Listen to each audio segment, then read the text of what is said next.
저는 현재 모든 카드들이 조만간 상승장의 시작을 가리키고 있다고 생각합니다. 미국보다 앞서 피벗을 시작한 주요국들의 통화정책부터 미국 의회에서 이번 주 다시 시작된 암호화폐 친화적인 입법 움직임, 이더리움 ETF와 기관들의 초기 ETF 채택에 이어 더 큰 기관들이 이 시장으로 진입하려는 두 번째 기관 물결에 대한 내용들, 온체인 데이터, 그리고 차트 분석까지 모든 퍼즐들을 이야기해 보겠습니다.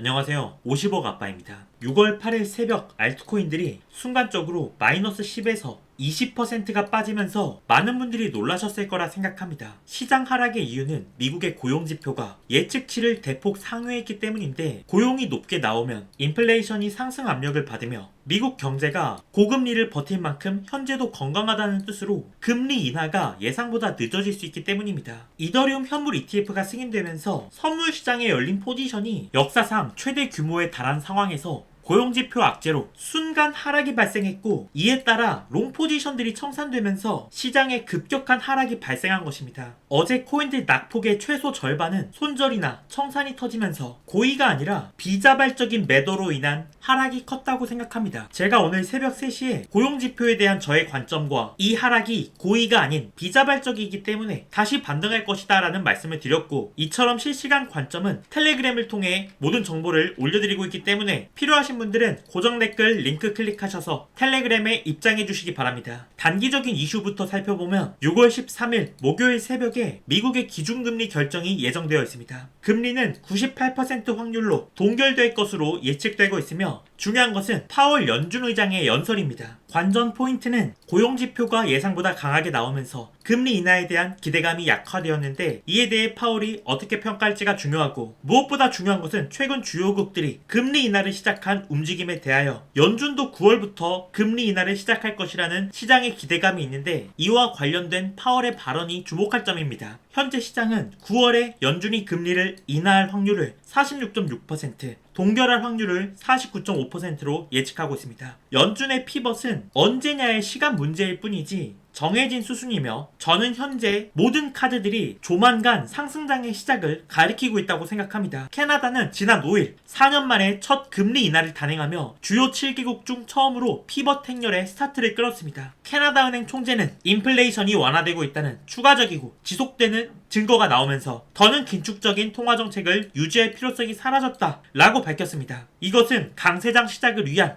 첫 번째 도미노가 쓰러진 것입니다. 그리고 다음날인 6월 6일 유럽 중앙은행이 금리 인하를 발표했습니다. 22년의 금리 인상을 시작한 지 2년 만의 인하 조치입니다. 리가르드 총재는 기초 인플레이션이 완화됐고 인플레이션 기대치는 모든 기관에서 감소했다 라고 말했습니다. 이것은 두 번째 도미노가 쓰러진 것입니다. 파산 위기에 처한 63개의 미국 은행, 비트코인의 다음 목표가가 10만 달러인 이유. 미국의 연방예금공사가 5월 29일 발표한 보고서에 따르면 미국 은행들은 고금리 지속으로 인해 9개월 연속으로 비정상적으로 높은 미실현 손실을 기록 중이며, 이번 1분기에는 전분기보다 389억 달러 증가한 5,165억 달러 규모의 미실현 손실을 보고 있다고 밝혔습니다. 이와 같은 미실현 손실은 유동성 문제를 일으켜 은행들의 파산 위험을 증가시킵니다. 이에 따라 연준은 은행 위기를 막기 위한 유동성 제공과 구제 금융 카드를 고려하지 않을 수 없습니다. 23년 3월 미국의 실리콘밸리 은행이 금리 인상을 견디지 못하고 파산했고, 기존의 전통 금융 시스템에 대한 신뢰를 잃은 자본이 비트코인으로 유입되며 비트코인은 19,000달러에서 3만 달러까지 50% 이상 상승하는 기염을 토했습니다. 당시의 파산 사태를 재현하지 않기 위하여 올해 4월 있었던 리퍼블릭 퍼스트 은행의 파산에도 미국 연방예금보험공사에서 은행 파산에 보호받지 못하는 모든 예금에 대한 보호를 약속하는 구제 금융을 실시했습니다. 연준은 은행 시스템 붕괴를 막기 위하여 결국 유동성을 다시 풀어낼 수밖에 없고, 이와 같은 통화 완화 정책은 시장의 자본 유입을 증가시켜 강력한 상승장의 촉매제가 됩니다. 미국 은행들이 암호화폐 수탁 서비스를 제공하지 못하게 만들기 위한 악법인 SAB 122를 폐지시키기 위하여 미국 국회에서 법안이 통과되었고, 마지막으로 바이든의 서명을 앞두고 있었지만 결국 대통령이 법안의 거부권을 행사했다고 텔레그램을 통해 전달드린 바가 있습니다. 만약 위 법안이 통과되었다면 암호화폐 시장에 엄청난 호재가 될 수 있다고 말씀드렸는데요. 그러나 대통령의 거부에도 미국 의회는 포기하지 않았으며 SEC에서 암호화폐를 단속하는 것을 금지하고 SAB 121의 집행을 금지하는 새로운 법안을 추진하기 시작했습니다. 새로운 법안은 암호화폐 단속에 대한 SEC의 권한을 축소하려는 목적으로 만들어졌습니다. 미국 국회가 움직이고 있고 월스트리트가 암호화폐를 원하며 대통령 후보들마저 암호화폐를 외치고 있습니다. 도널드 트럼프는 이번에 또다시 개인적으로 해당 분야를 매우 지지하며 나는 암호화폐 대통령이라고 발언을 해주면서 노골적인 암호화폐 친화적 행보를 이어가고 있습니다. 6월 5일 발표된 미국의 비제조업 구매관리자 지수를 보면 여전히 미국의 소비 심리가 강세에 있음을 알 수 있으며 이는 금리 인하 시기가 오더라도 경기 침체가 오지 않을 수 있다는 시그널이며 경제는 강하고 통화정책은 완화로 돌아서며 시장에 자본이 늘어나고 자산 가치가 상승할 수 있다는 강력한 시그널이 됩니다. 이에 따라 미국의 실질금리 하락이 지속되며 피벗이 다가옴을 가리키고 있습니다. 미국의 비트코인 ETF에서는 19일 연속 순유입 흐름이 이어지며 최장 기록을 경신 중이고 지난 19일 동안 채굴된 비트코인은 약 8,500개 상당이며 미국 ETF에서 매수한 비트코인은 약 58,000개로 공급 충격이 심해지고 있음을 알 수 있습니다. 이것은 모두 강한 상방 압력으로 작용합니다. 또한 기존의 ETF뿐만 아니라 전통 금융권에서는 비트코인을 편입시킨 다양한 펀드를 만들려는 계획을 가지고 있으며 앞으로 미국 국채와 같은 더 위험한 자산을 비트코인과 병합한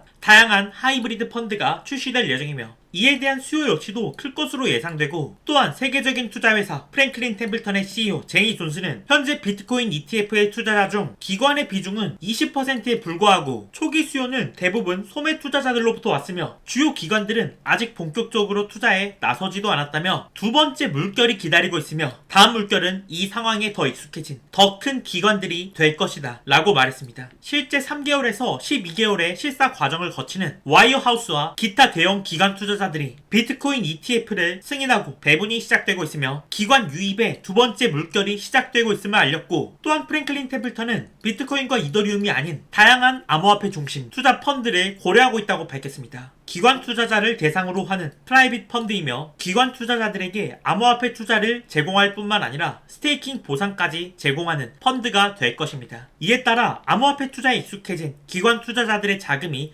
더욱 유입될 것으로 보이며 비트코인과 이더리움의 수요를 보면 장기 보유자와 고래의 비트코인 잔고는 5월까지 다소 주춤한 이후 6월 이후부터 폭발적인 증가세를 보이기 시작하였고 이더리움 역시 고래들의 보유량이 크게 증가하는 모습으로 현재 거래소의 비트코인 보유량은 역대 최저치를 찍으면서 점점 거래소에서 거래할 수 있는 비트코인이 희소해지면서 공급 충격이 더욱 심화되고 있으며 비트코인의 주요 매도자인 채굴자 보유량 또한 14년 만에 최저치를 기록하였는데 이 또한 매도 압력에 강력한 감소를 나타내며 이더리움 역시도 거래소 보유량이 최근 더욱 크게 감소하는 모습으로 이 모든 것들이 완연한 상승장의 신호라고 생각합니다. 또한 이더리움 생태계의 일일 사용자 수 데이터를 보면 지속적인 성장 이후에 24년 1분기에 폭발적인 성장이 관찰되고 있는 모습이며 이더리움 펀더멘탈이 원래도 좋았지만 더 강력해지고 있으며 이에 따른 사용량 증가는 이더리움 코인의 사용량 증가를 이어져 더욱 가격 상승 압력을 가하게 될 것입니다. 차트를 보면 현재 비트코인은